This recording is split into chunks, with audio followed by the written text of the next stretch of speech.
Welcome to day 2 of Bahamas with Bob. We're at the Island House Invitational Triathlon. We're sponsored by Island House, by Cervelo, Gatorade Endurance, our official charity More Than Sport. You can check us out on Babbittville on YouTube or on Babbittville Radio. Our next guest, one of the fashion plates for the sport of triathlon, Alicia Kaye. How are you doing, Alicia? I'm doing really well, Bob. How are you? So I am wonderful. So we just chatted in Kona. Yes. Before that, that was your first Kona My experience. First Kona. And what do you think of it? I absolutely loved Kona.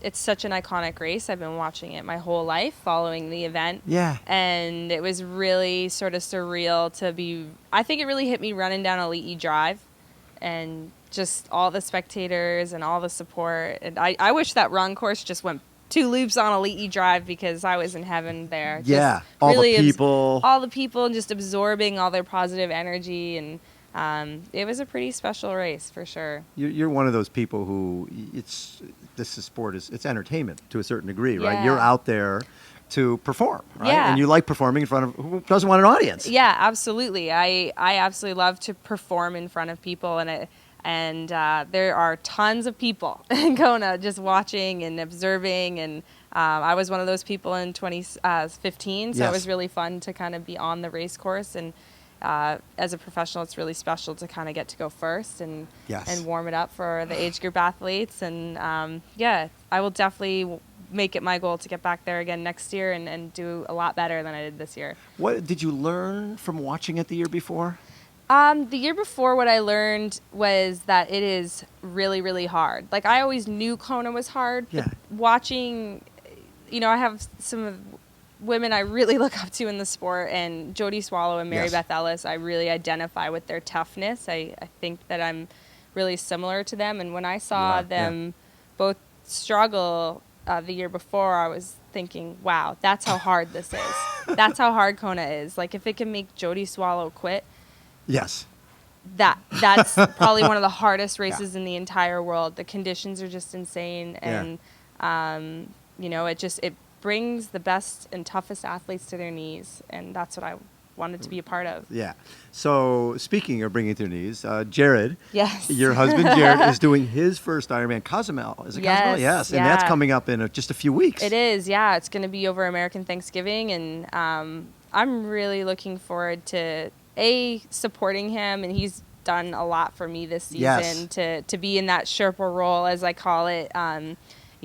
Fetching food and water and just making sure I'm happy and resting and having everything I need. He's here again with me this weekend, Sherpaing. Yes. So, he's done a lot of that this season, and it's a give and take. So I'm looking forward to giving back to him as much as I can and help him have a smooth first Ironman. I was talking to him this morning, and he goes, yeah, but for Alicia, it's a multiple loop course, so she can sort of just stand there the whole time. And just be everywhere. Yes, and be everywhere without going anywhere. That's pretty fun. Yeah, he's pretty excited about it, and I'll be done my season, so I won't be balancing training and trying to do my own thing. So I think that's what's been especially hard for him, was coming to Kona, and he was training super hard that week, and even while he's here, he's out on a long ride right now. Right. So so I'll be fortunate enough to just literally be like, what do you need me to do? Because I don't have anything else to do. I'm here. I can get you a little drink with an umbrella. That's not a problem. You want one of those? We can do that. So here's a guy who was an Olympian in 2008. Yep. And has been an ITU guy basically his whole career. How tough has it been for him to make this transition? I think he gained a lot of respect for long course really quickly. I think it's really easy to sit back as whatever the equivalent. You just go slower. Yeah, the equivalent of like an armchair quarterback is in our sport, and just be like, oh yeah, you're going to do this, you're going to do that, and it's really easy to sit back after a race unfolds in front of your eyes on the computer and say, this is how you should have done it, and this is these watts. Those sound so much easier, but until you go to do it, you have no idea. And the component of nutrition is really, really unique. As a short course athlete, you could basically not eat and be fine for 2 hours, as long as you're drinking. Maybe a gel. Yeah, exactly. So that was new to him, and just the discipline that you need to have on race day. But I also don't think he realized how strong, someone like Lionel Sanders. On the bike. Yeah, it's ridiculous how strong these guys are. And, that's Jared's the area that he needs to improve upon the most. He's already a great runner, but it's learning how to not kill himself on the bike, but also be able to stay with the group and then still come off and be able to use his weapon. So he's got lots of learning to do, but he's just at the beginning of the learning curve, and it was really only this like May that he missed the Olympic team. So Yes. It's a pretty quick transition. So I expect he's going to have some bumps along the way, but the more bumps you hit soon, the sooner you're going to learn it.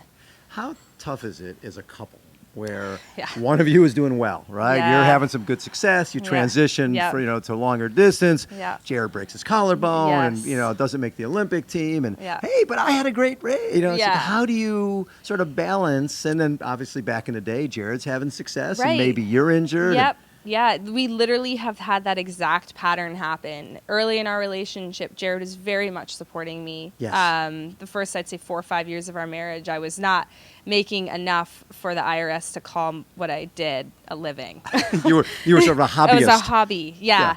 And then I kind of found my groove in 2011, and it was really nice there for a little bit. Jared and I were both having success together, and that was just incredible when you're both flying high. And then I kind of really picked things up in 2013, and he sort of, the sport, the ITU side of things really began changing. It's with the Brownlees Yep. and Javier took the Yep. bike to another level. Yeah, and I think Richard and Mario Yeah. have just done a brilliant job of just becoming swimmers. We used to see runners be like 90 seconds back out of the water, and they're not. Nobody's, no. And so it's the sport has changed tremendously, and Jared just wasn't quite able to change with it as Yes. quickly as he needed to, and so it is really challenging. And now we're both at this learning curve where we're both learning long course at the same time, and it is really challenging. And there are a lot of highs and lows, and and everything plateaus in between, but it makes the sweet moments that much sweeter when it does come together and you do have success. It brings you to your knees with just appreciation for where this sport brings you. And I'm looking forward to just expressing all the hard work that him and I have been doing together, and hopefully can do that this weekend. So you were fourth here last year. Yeah. And what's cool about this event is the mix, the ITU athletes, the 70.3, the Marinda Carfrey, the Ironman champions. Yeah.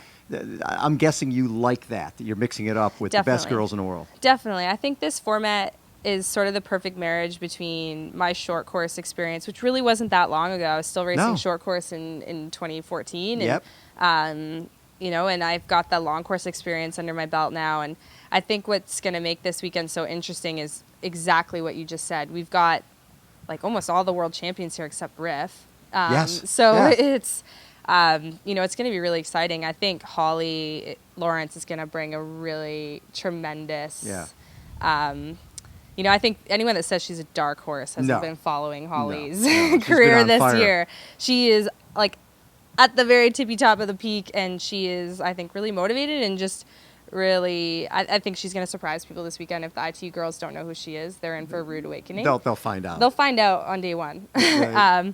I predict that she'll be up there. So this year, sixth in Oceanside, second at St. Anthony's, fifth at Ironman Texas, third at Ironman Lake Placid. So you did, 3 fulls this year? 3 fulls, yeah. That's sort of like jumping into the deep end. Yeah, I was just saying, Lauren Brandon and I were talking earlier because she's going to plan on doing Cozumel as well. And I said, don't do more than 3. Like, I think 3 brings you right to the line. I think if you do 4, you're going to pay for it next season. No question. And 3's a lot. That's 3 marathons. No world-class marathoners doing 3 marathons Exactly. So it really was a lot. And I didn't really feel that going into Kona, but after I did Kona, I was like, oh, I've done 3 Ironmans. I can feel that now. So I've done everything I can to speed recovery along to be ready to race this weekend. Love it. Hey, best of luck this Thank weekend. You so much. Always a pleasure to catch up with you. It's awesome to have you here at this event. It's going to be just even more fun. I wouldn't miss it. And and I'm looking forward to seeing Jared looking at his watch going, I'm only got another 6 hours. Yeah, exactly. Nearly there, hon. You're almost there. That's what you need to yell at after the first lap. You're almost Great there. job. Good job. Alicia Kaye has been our guest as Bahamas with Bob. We're at the Island House Invitational Triathlon. Hold on, everyone. We will be right back.